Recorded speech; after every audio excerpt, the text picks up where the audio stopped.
c'est pas bien le salaire. C'est un bon spectacle. Personne dans le Le petit commerçant n'a pas les moyens. Oui, nous devrons déverrouiller les 35 heures qui n'existent déjà plus réellement puisqu'elles ont été mises en cause progressivement depuis 2002. Avec la concurrence que nous connaissons, est-ce que nous pouvons nous permettre d'être sur des idées des années 70, 80 et 90 ? Non. Virage à 180 degrés, le voilà prêt aujourd'hui à liquider une réforme qu'il avait pourtant défendue. Seul moyen, dit-il, d'augmenter les salaires. Ses camarades dénoncent une posture pour se distinguer dans la course des primaires. Le sarkozysme économique, c'est un échec. Et je n'avais pas compris que la logique de tout ça, pour nos primaires, ce soit de reprendre ce slogan du travailler plus pour gagner plus qui a échoué.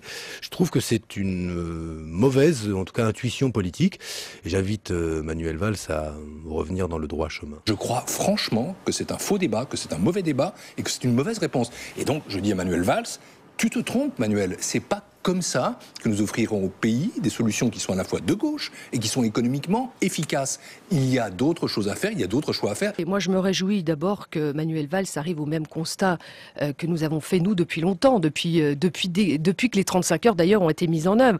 Je préfère l'autocritique de Manuel Valls à la mauvaise foi de Martine Aubry ou certains socialistes. Manuel Valls s'inscrit dans ce mouvement général où ce sont des sociodémocrates qui remettent en cause les conquêtes ouvrières. Parce que la diminution du temps de travail et la majoration des heures supplémentaires, c'est une conquête historique du mouvement ouvrier. Comme Manuel Valls a des convictions, qu'il a envie de les exprimer, qu'il a envie de les confronter avec d'autres qui vont dans la même direction pour en mesurer le bien fondé, eh bien c'est sans doute à l'UMP qu'il aura le plus d'écho. Le problème des 35 heures, il est pour tout le monde. Voilà, c'est carton plein dans la difficulté.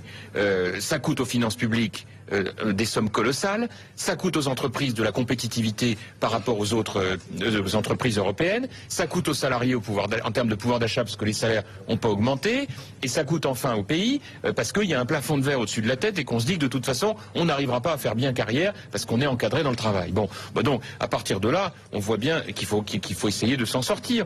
En tous les cas, c'est évident que pour nous, on ne peut pas accepter à la fois une remise en cause de l'existence d'une durée légale. Ça fait partie, c'est comme le SMIC, ça fait partie des choses qui doivent être appliquées au niveau national. Et puis on n'est pas partisan non plus de remettre encore en cause. Il y a déjà du détricotage sur les 35 heures. Mais si les salariés ont payé par la modération, la flexibilité, si en plus il n'y a plus de durée légale, autant dire qu'on n'est plus dans une république et qu'on est de je ne sais où.